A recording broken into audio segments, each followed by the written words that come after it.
Hey everybody, it's Ginger on Wheels here again. Today I've got the Ninebot Max kick scooter. This is a Generation 2 scooter and it is arguably one of the most well-equipped commuter scooters under $1,000. Today, I want you to sit down, grab a drink, and buckle up and get ready for the full Ginger on Wheels review of what makes this scooter one of the best-selling scooters of all time.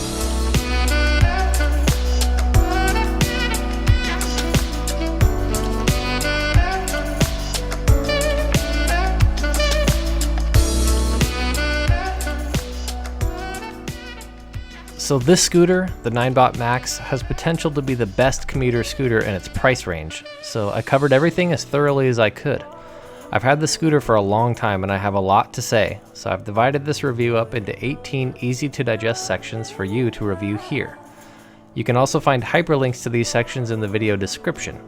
And I know there's a lot of viewers here looking for information on just one part of the scooter, and if that's you, you can feel free to skip to that section.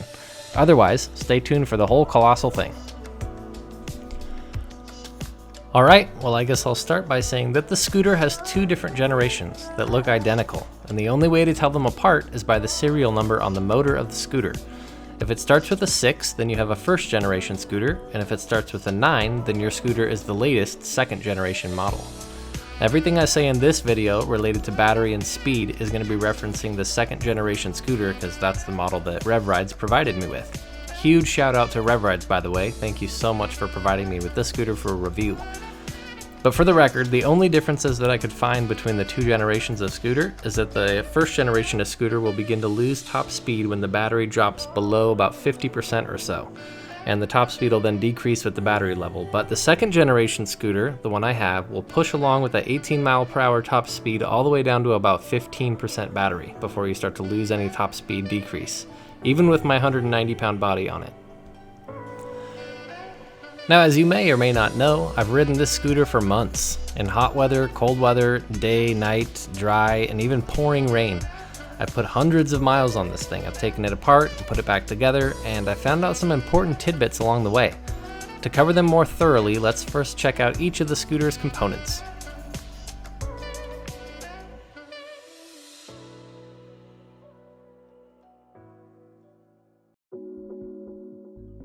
Okay, well here it is. As you can see, it's got nice rubber grips with a diamond texture to them, so you don't have to worry about losing your grip even if your hands are wet. And I like that they're slightly larger in diameter than other scooters too. It gives me reassurance that I'm not holding onto a toy. For the record, each grip is 1.5 inches wide and 4.5 inches long. Now, one of my main gripes about scooters under $1,000 is that the handlebar grips are usually too close together, which makes the scooter feel unruly and unstable. But that is not a problem on the Ninebot Max. As you can see, the handlebars are fairly wide, coming in at 19 inches across, and this adds some serious stability. In the scooter world, as a general rule, the wider the bars are, the more stable you'll be at top speed. And it's important to note that these bars do not fold down the stem like other scooters you might see, but the less moving parts the better if you ask me. You really have to consider if you need that perk when buying this scooter, and I'd bet that most people don't. Okay, you'll notice that the throttle assembly on this scooter is different when compared to most. It uses a thumb throttle instead of the little plastic trigger assembly that most scooters use. I personally am pretty impartial to the thumb throttle versus plastic trigger, but I feel like most inexperienced riders would probably want the thumb throttle because it allows you to have more surface area of your hand on the grip while you're moving. Up here by the throttle is a little plastic clip that's in place to assist with the folding of the scooter, but we'll get there in a minute. Also up here you'll see the brake lever, which is actuated by your left hand and controls the electronic brake and the front drum brake, but more on that later too. The lever sticks off the bar by about 3 inches, and the lever itself is 3 3/4 inches long. It has minimal up and down wiggle and it feels really solid, so no complaints here from me. If you're interested in braking performance, you can take a minute and watch this short companion video that I made on braking for the Ninebot Max scooter, and I'll link that above here. Okay, next to the brakes we have this fantastic little built-in bell. While there's no electronic horn on this scooter, you have 1/32 of a rotation of this little grippy gray part and you'll activate the bell, which is perfect for warning other trail goers that you're coming up behind them. It's not too loud and not too quiet. The Cobble Wolf Warrior scooter has an electronic horn that pisses everyone off the second you hit it because it's basically a car horn that's uncovered. But on this little Ninebot, the bell isn't too loud or intrusive, and it's quite optimistic and happy sounding too, so people are generally really happy to get out of your way. I did notice that at high speeds, the little plastic collar around the bell can vibrate against the bell housing on really rough patches of road or over bumps. And you'll hear that a tiny bit, but it didn't bother me much. It's worth mentioning though. At the top of the scooter here, you'll see a very unique looking dashboard with only one button. You can push and hold the button to turn the scooter on and off. You can tap it once while the scooter is on to turn on the headlight, or tap it twice to change speed modes. The display will show your current speed, the current speed mode, if your lights are on or off, if you're connected to Bluetooth, or if the scooter is currently in pedestrian mode. If there's any error the scooter is experiencing, it'll show the error codes here too. And the error codes are really rare, but they do happen on this scooter, mostly on the first generation from what I've seen. But for your reference, you can feel free to pause the video now and get a full, low-resolution list of the error codes that I could find. Now you might be sitting there wondering, how do I adjust other functions of the scooter like regen braking level or cruise control? Most scooters have that built into the cockpit somehow with a little button, right? But on this scooter, that's where the app comes in. See, once you've downloaded the Segway Ninebot app and you open it, it'll immediately scan for nearby devices, and when your scooter is found, you simply tap on it and the app will connect to your scooter. Now once you're connected, you can see more detailed specs on the scooter like total mileage remaining, vehicle temperature, total miles traveled, and if you're moving, you can mount your phone to the handlebars, and the app also acts as an enlarged speedometer. There's also a couple other cool features in there, like you can enable the pedestrian mode, which limits the speed of your scooter so you can safely scoot around people on walking paths. And you also have the ability to lock and unlock the scooter by simply tapping on the big lock icon in the middle of the app. You'll hear the scooter beep once, and at that point it's completely disabled until you unlock it again with the app, so no one can drive off with it, but they can still push it away, so keep that in mind.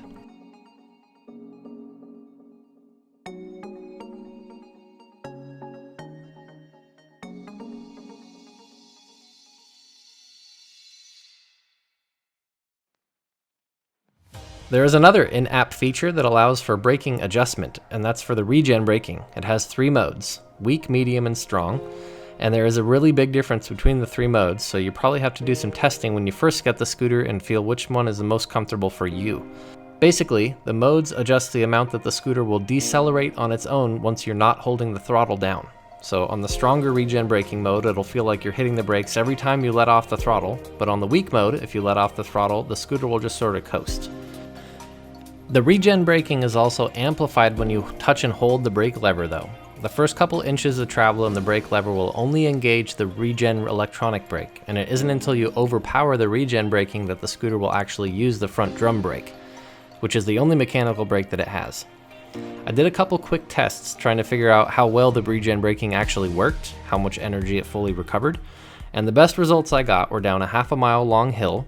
I had the Regen Braking in strong, and I was lightly feathering the brake lever down the whole hill, and I gained 2% battery. So for me, that equates to somewhere between a half a mile or a mile of scooting with the cruise control on. If you scoot around with the Regen Braking mode on the strong for the whole battery, you can squeeze a couple extra miles of range out of it, which is pretty cool. I think Regen Braking features that actually work are usually reserved for higher end scooters. And also, I can't prove this because I didn't do any official testing, but I think the scooter has built-in ABS. I noticed that no matter how hard I squeezed the rear brake lever, the tire would never fully lock up. It would only skid for a tiny little section at a time, so that's pretty cool. Okay, so moving on, the stem of the scooter is nice and solid. We got no creaking or cracking. But it is worth saying that over the course of my time with the scooter, I did find that the 6 bolts at the top of the stem had come loose, and those are the bolts that you're supposed to tighten in to mount the handlebars when you first get the scooter. I think that the manufacturer should put a small dab of blue Loctite on these screws, but I suggest that you just get a tube of your own and apply it to the screws before installation, just to be safe. Screws love to rattle loose on every scooter, but especially those 6. Okay, so coming down the stem, you'll notice that the cables are tucked into the entire length of the stem on this scooter, and that adds to the scooter's sleek aesthetic. Although the cable for the front brake bends a little bit as it goes in and out of the bars, it didn't seem to affect the amount of force required to actually pull the brake lever, which is more than I can say about the turbo wheel dart that I had. I really like the extra step that Ninebot took here to make them more waterproof too. They added these little rubber bushings into the cable holes, which have not popped out and do in fact seem very watertight. For the record, the exact deck to handlebar height is 40.5 inches.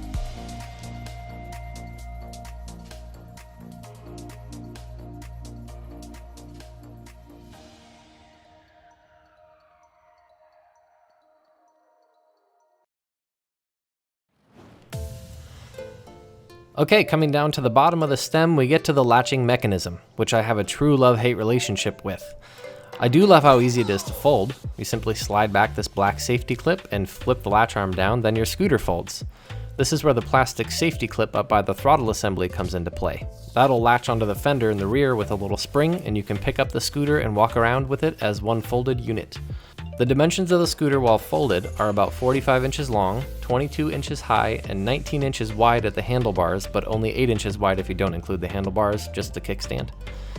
Anyway, concerning the latch mechanism, you can't have something that's that easy to use on an area of the scooter that sees the highest amount of force unless you really reinforce it. But, alas, 2 of the main latch bolts on my scooter came loose during my time with it. Granted, I'm just 30 pounds under the max weight limit of the scooter and I was riding it really hard, but this long hex-shaped screw bolt, which I was able to tighten with a crescent wrench, and this small hex screw here, which is a size 5, they both came loose and needed to be tightened. There's also a small 2.5 hex screw here that I removed and added Loctite to, just to be sure that my latch was extra secure. I'm not exactly sure what the problem is, and it was really rare from what I found on the internet, and it seemed to be exclusive to the heavier riders out there, but I did see some people online with the same issue. I personally haven't had any issues with it since I tightened it all down with Loctite, but I still feel like this is an area where the manufacturer needs to step it up and add some real thread locker or just some QC to the manufacturing process to ensure that those bolts are on there real tight before they all go in the box.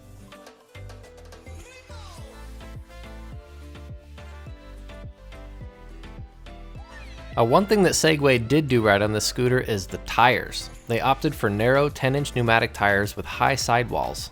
And they did this instead of adding the usual tiny spring suspension that you'll see on a lot of other mid-range scooters, like the ES2. Believe it or not, I think that these air-filled tires actually absorb the impact and tiny handlebar rattles better than most scooters with solid tires and the tiny spring suspension. They have pretty impressive grip too, with the water wicking design for traction and small grippy bumps on the side if you need that extra grip for off-road turns. As a sort of substitute for suspension, you can adjust the PSI level in the tires to add more or less cushion, somewhere between 55 PSI for harder tires, and that's actually the max recommended for the PSI on these tires, or 40 PSI for softer tires that can handle bumps better. Be careful though, too low and you'll get a flat. Softer tires also decrease the range on the scooter too, so keep that in mind.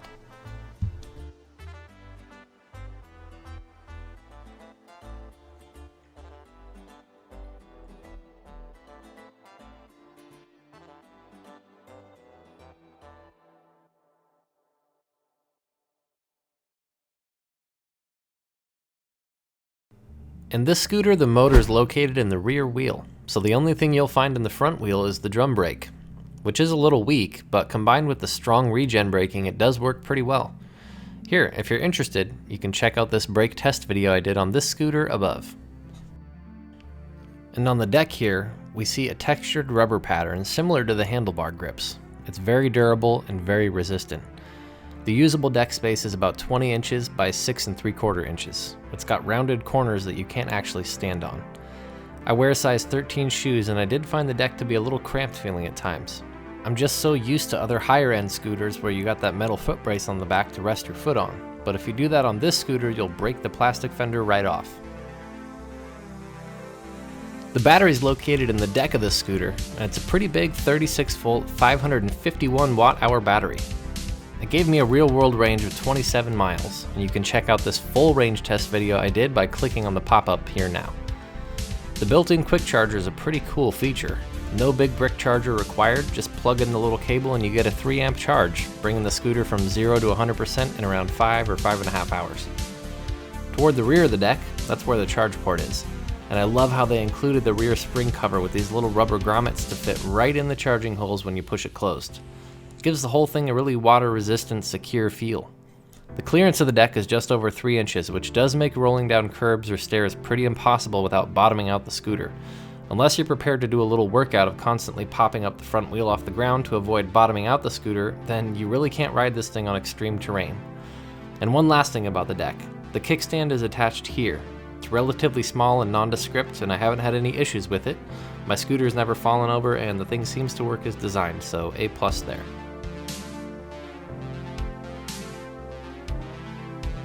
Now above the rear wheel we've got the fender, which does function as designed and does a great job of deflecting the water due to its longer curve around the back of the tire. But as I mentioned earlier, I wish it were made out of a more durable material at the base. It's a bit wobbly, and I'm sure if you stomped on it you could get it to break off. I did see some people online who had theirs break off for reasons unknown, and I tried pretty hard to get mine to bust off, believe it or not, but under normal use I could not do it. So take that for what it's worth. The rear brake light is also located here in the fender. It'll flash if you hit the brakes, and it'll stay illuminated if you turn on the front headlight. There's also a feature in the app called Always On Rear Light, which sounds pretty straightforward, and it does exactly that. For safety purposes, I assume.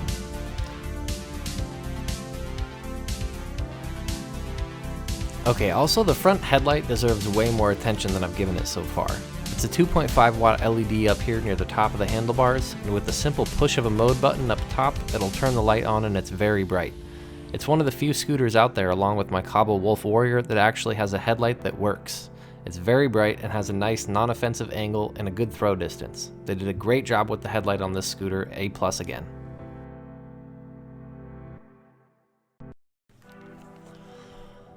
Okay, now all this brings me to the final aspect of the scooter. It's the rear wheel. It's identical to the front wheel, but this is where the hub motor lives. It's a motor that runs at 350 watts, but it actually peaks closer to 800 watts. The motor is noisier than other scooters at these speeds, gives an audible hum noise at top speed, but like I mentioned earlier, it's got 3 modes which allow the scooter to push you to 3 max speeds. For Eco mode, it's around 10 miles per hour. In D mode, it's around 15 miles per hour, and S mode, that has the full 18.6 mile per hour top speed and significantly more torque. The scooter can maintain these speeds with a 1 to 2 mile per hour variation, all the way down to about 15% battery. I'm a heavier guy and it has no problems getting me up to the 18.6 mile per hour top speed, but I did need to switch it into sport mode to make it up even medium hills. And on steep hills, the scooter just needs a push assist. Unless you're under 150 pounds, that's just the price you pay for having a single motor scooter that's under 1000 watts. You're sacrificing performance for economy. But one thing that's unique about this scooter is that the firmware actually seems to adjust the acceleration curve in the 3 modes.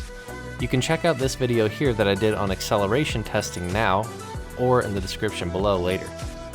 On other scooters like my 𝐏𝐫𝐿 Wolf Warrior, modes 1, 2, and 3 have different top speeds, but the acceleration and the throttle sensitivity is the same in every mode. It's ludicrous. On this scooter, however, in Eco mode, the acceleration is very gentle, but in Sport mode, it's got significantly more giddy up. Alright, now that you've made it near the end, I'm gonna let you in on a little secret. This scooter can be hacked. Wrongway did an excellent demonstration of how you can hack this scooter using just your phone, and I'll put that video in the description below. You can adjust the parameters of how the motor functions to push close to 800 watts of nominal power.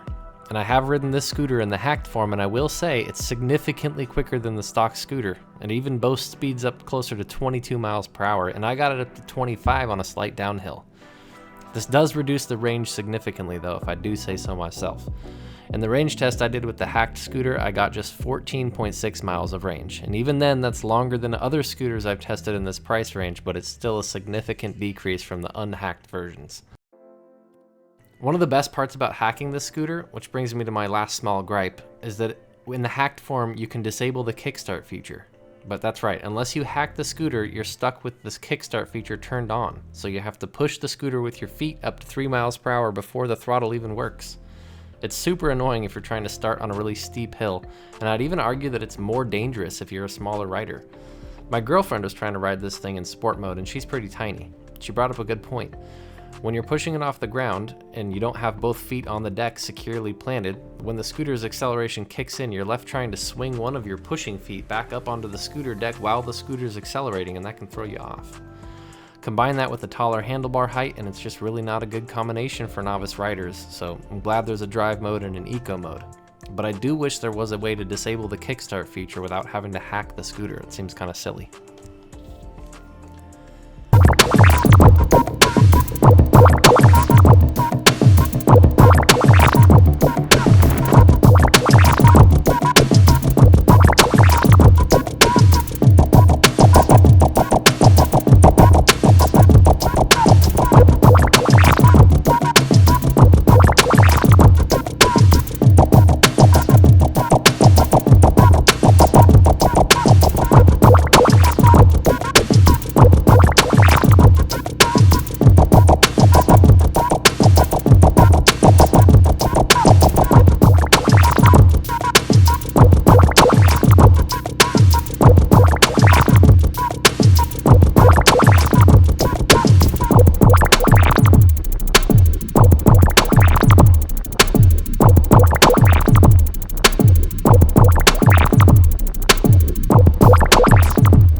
Well everybody, you made it to the end of the video. Those are my thoughts on the technical aspects of the components on the Ninebot Max scooter, but I don't think you came to my YouTube channel for that. I think you came for my opinion on the scooter as a whole, and I approve. As someone who already owns much more extreme scooters and unicycles, I thought I'd have a really hard time getting on board with this 18 mph scooter that costs this much, especially when you compare it to something like a 08 scooter, which goes a couple miles an hour faster and costs around the same price. But honestly, after riding the Ninebot Max around for a couple months, I do see the appeal. Ninebot set out with a mission to check all the boxes for the perfect long-range commuter scooter, and I actually think they did it. Aside from manufacturing faults that are found in some latches, which you can easily fix by tightening and adding Loctite yourself, the scooter is solid and more or less weatherproof. For science! I can tell that this is a scooter whose purpose and design was well set out beforehand, even down to the little reflective stickers that come over the screw holes for the wheels. For comparison, the 08 is a really high maintenance beauty with a lot more breakable parts and 5 or 6 miles less real-world range, and to be honest, it just doesn't look as sleek. It does go faster out of the box, but for someone looking for a commuter scooter, that isn't really a huge advantage.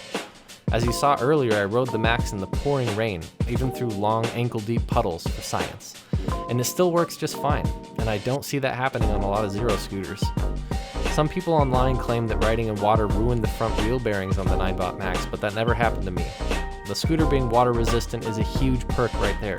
But when you combine it with the portability aspect, the built-in fast charger, the headlight that actually works, the hackability, it just checks all the boxes for someone looking for a solid long-range commuter that's capable of drumming up a little fun on the weekends too. Well, that's it for me. If you enjoyed this review, make sure to check out gingeronwheels.com for more scooter reviews and links to any discount codes as they become available.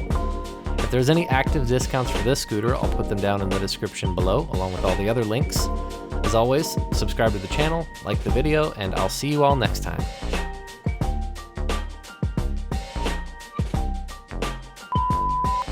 Oh. Hey. What's that? You wanted to buy an electric scooter?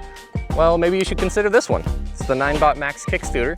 It's got an advertised 40-mile range, and it's arguably one of the, well, motherfucker.